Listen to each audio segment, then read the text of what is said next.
আসসালামু আলাইকুম রহমতুল্লাহি বরকাতুহ। আজকে আমরা বাংলাদেশের আবহাওয়া ও বাংলাদেশের জলবায়ু সম্পর্কে যতগুলো কোশ্চেন আছে সেগুলোর বিগত বছরের প্রশ্নের যে সমাধান সেটা করব ইনশাআল্লাহ।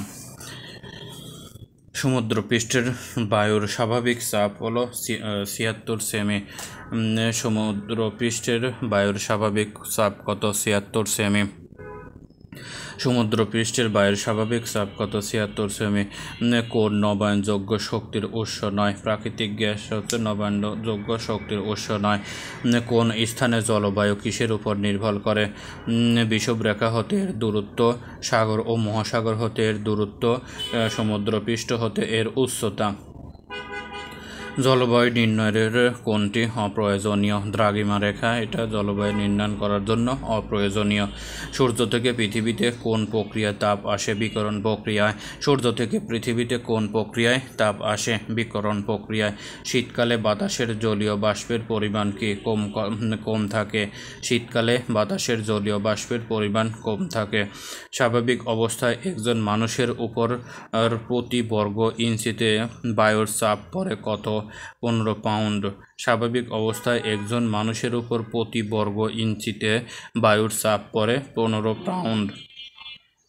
কোনটি স্থানীয় বায়ু? এটা সাইমুম হলো কি স্থানীয় বায়ু। কোনটি স্থানীয় বায়ু? সাইমুম স্থানীয় বায়ু। বায়ুচাপের সাধারণত সবচেয়ে বেশি হয় ঠান্ডা ও শুষ্ক থাকলে। বায়ুর চাপের সাধারণ বেশি হয় ঠান্ডা ও শুষ্ক থাকলে। কোন স্থানে বায়ুচাপ হঠাৎ কমে গেলে কি হয়? বায়ু প্রবাহ বেড়ে যায়। কোনো স্থানে যদি বায়ুচাপ কমে যায় তাহলে সেটার বায়ুর প্রবাহ বেড়ে যায়। বায়ুর চাপ মাপার যন্ত্রের নাম হলো ব্যারোমিটার। বায়ুর চাপ মাপার যন্ত্রের নাম কি? ব্যারোমিটার। ক্রমশ ব্যারোমিটারের পারদ উচ্চতা বৃদ্ধির কিসের ইঙ্গিত? এটা ভালো আবহাওয়া। ক্রমশ ব্যারোমিটার পারদের উচ্চতা যদি বৃদ্ধি পায় তাহলে ভালো আবহাওয়া। আর যদি ব্যারোমিটারের পারদ স্তম্ভের উচ্চতা হ্রাস পায় তাহলে সেটা ঝড়ের পূর্বাভাস হাওয়া। ব্যারোমিটার যন্ত্রে কোন তরল পদার্থটি ব্যবহার করা হয়েছে? পারদ। গ্যাসের চাপ নিয়ন্ত্রণ যন্ত্র হচ্ছে ম্যানোমিটার। গ্যাসের চাপ নিয়ন্ত্রণ যন্ত্রের নাম কি? ম্যানোমিটার। গ্যাসের চাপ নিয়ন্ত্রক যন্ত্রের নাম হলো ম্যানোমিটার। বায়ু প্রবাহিত হয় উচ্চ চাপের স্থান থেকে নিম্ন চাপের দিকে। বায়ু প্রবাহিত হয় উচ্চ চাপের স্থান থেকে নিম্ন চাপের দিকে। কর্কটীয় ও মরকীয় উচ্চচাপ অঞ্চল থেকে নিরক্ষীয় নিম্নচাপ অঞ্চলের দিকে সাদা প্রবাহিত বায়ুকে কি বলা হয়? অয়নবায়ু। কর্কটীয় ও মরকীয় উচ্চচাপ অঞ্চল থেকে নিম্নচাপের দিকে সাদা প্রবাহিত বায়ুকে কি বলা হয়? অয়নবায়ু।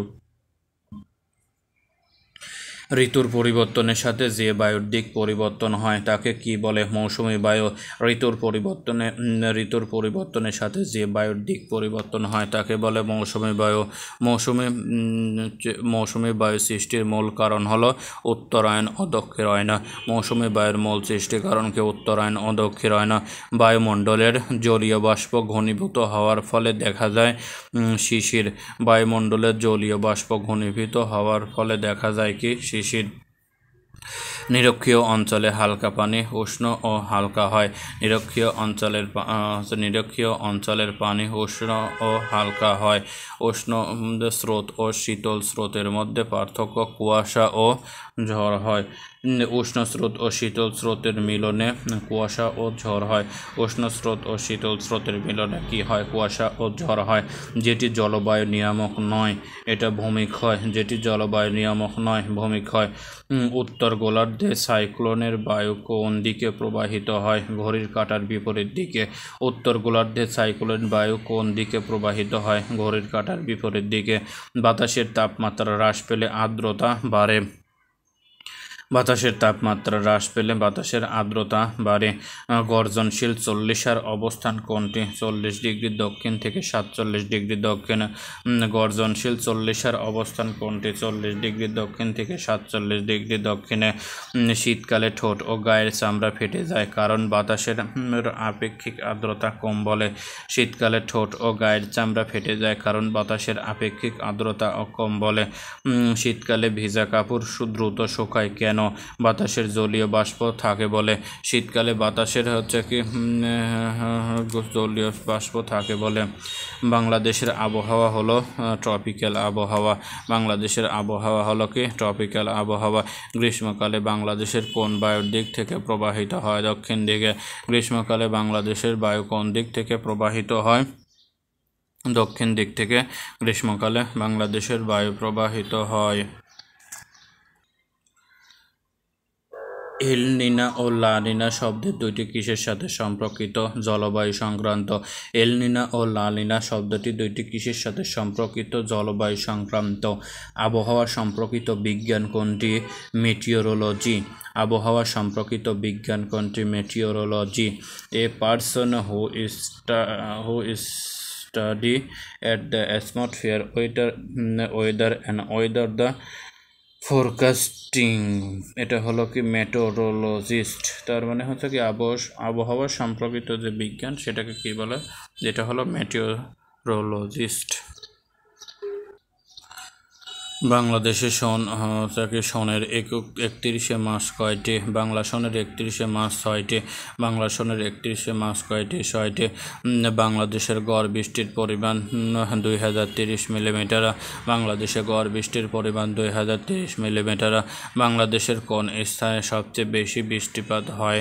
সিলেটের লালখানে। বাংলাদেশের সবচেয়ে বেশি বৃষ্টিপাত হয় সিলেটের লালখানে। বাংলাদেশের কোথায় সর্বাধিক বৃষ্টিপাত হয়? শ্রীমঙ্গল। বাংলাদেশের নিচে কোন স্থানে সবচেয়ে কম বৃষ্টি হয়? লালপুর এটা হলো নাটোরে। বাংলাদেশের বার্ষিক গড় তাপমাত্রা কত ডিগ্রি সেলসিয়াস? এটা 26.01 ডিগ্রি সেলসিয়াস। বাংলাদেশের গড় তাপমাত্রা 26.01 ডিগ্রি সেলসিয়াস। বাংলাদেশের শীতলতম জেলা কোনটি? সিলেট।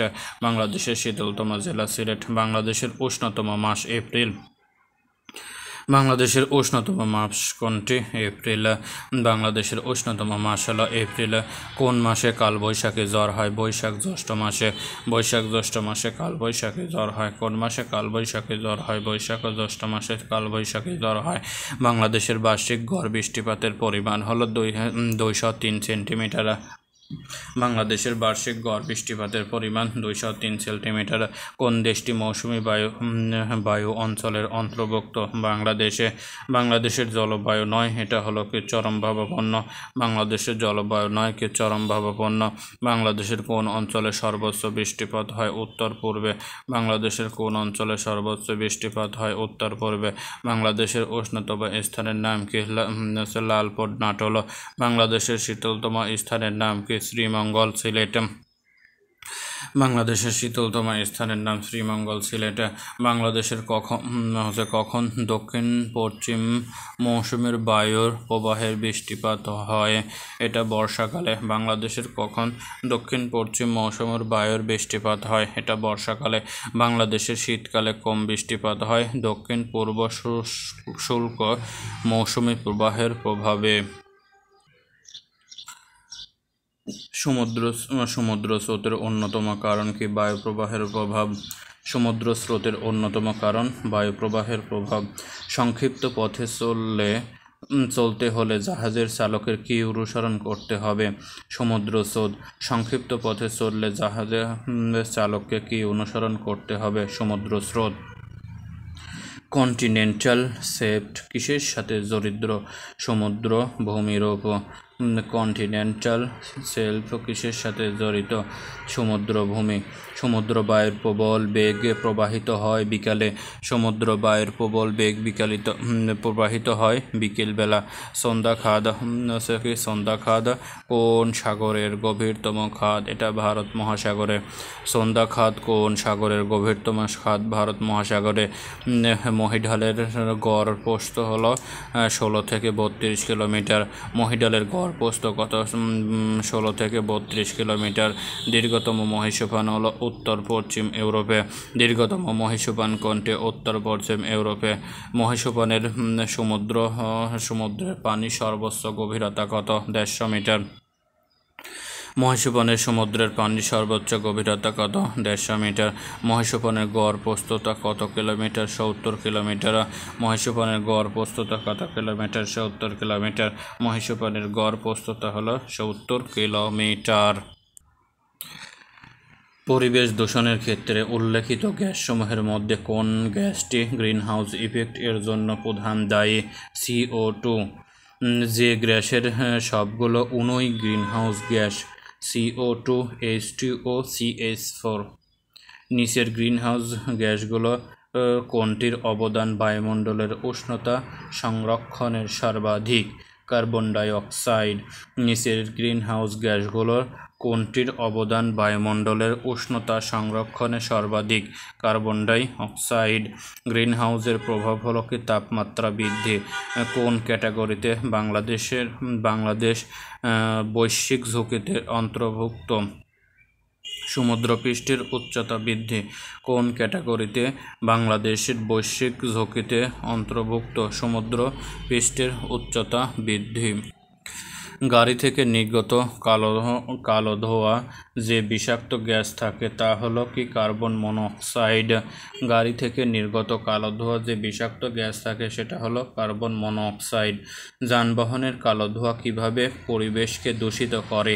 বাতাসের কার্বন মনোক্সাইডের পরিমাণ বৃদ্ধি করে। যানবাহনের কালো ধোঁয়া কিভাবে পরিবেশকে দূষিত করে? বাতাসের কার্বন মনোক্সাইডের পরিমাণ বৃদ্ধি করে। বায়ু দূষণের জন্য কোন গ্যাসটি দায়ী? CO।